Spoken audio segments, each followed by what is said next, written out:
জন্মের প্রমাণপত্র বা জন্ম তারিখের প্রমাণ্য নথি হিসেবে আর গ্রহণযোগ্য হবে না আধার কার্ড। বিজ্ঞপ্তি দিয়ে জানিয়ে দিল ইউআইডিএআই। কেন্দ্রীয় তথ্য প্রযুক্তি মন্ত্রক বলেছে, আধার নম্বরকে কোনো ব্যক্তির পরিচয়পত্র হিসেবে গ্রহণ করা যেতে পারে, কিন্তু তা কোনোভাবেই জন্ম তারিখের প্রমাণ্য নথি নয়। সম্প্রতি ইপিএফওতে আধার কার্ডকে জন্ম তারিখের প্রমাণপত্র হিসেবে ব্যবহার করা নিয়ে বিস্তার ডামাডোল তৈরি হয়। ইপিএফওতে বহু সদস্য নিজেদের জন্মের প্রমাণপত্র হিসেবে আধার কার্ড জমা দিয়েছেন। তাতে ছাড়পত্র দেয় শ্রম মন্ত্রক।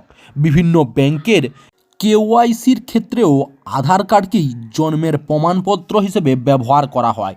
এমনকি পাসপোর্টের ক্ষেত্রেও অনেক সময় আধারকেই জন্মের প্রমাণপত্র হিসেবে গ্রহণ করা হচ্ছে। কিন্তু বিভিন্ন ক্ষেত্রে আধারকে জন্মের প্রমাণপত্র হিসেবে ব্যবহার করার এই প্রবণতা এবার বন্ধ করতে বলছে তথ্য প্রযুক্তি মন্ত্রক। আধার কর্তৃপক্ষের তরফে ইপিএফকেও জানিয়ে দেওয়া হয়েছে, আধার কার্ড বা আধার নম্বরকে যেন কোনো ব্যক্তির জন্মের প্রমাণপত্র বা জন্ম তারিখের প্রমাণপত্র হিসেবে না ব্যবহার করা হয়। এটা শুধু ব্যক্তির পরিচয়পত্র হিসেবে ব্যবহার করা যেতে পারে। ব্যাংক বা বিভিন্ন আর্থিক প্রতিষ্ঠানে এই ব্যাপারে নির্দেশিকা পাঠিয়ে দেওয়া হয়েছে। কেন্দ্র সরকার বর্তমানে অধিকাংশ সরকারি কাজের ক্ষেত্রেই আধার বাধ্যতামূলক করার দিকে এগোচ্ছে। সেখানে জন্মের প্রমাণপত্রের ক্ষেত্রে এই সিদ্ধান্ত কেন? অনেকেই সংশয়ে ছিলেন।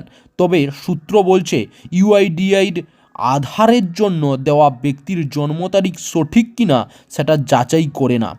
আধার কর্তৃপক্ষ বলছে, কোনো ব্যক্তির জমা দেওয়া নথির ভিত্তিতেই জন্ম তারিখের উল্লেখ করা হয় আধারে।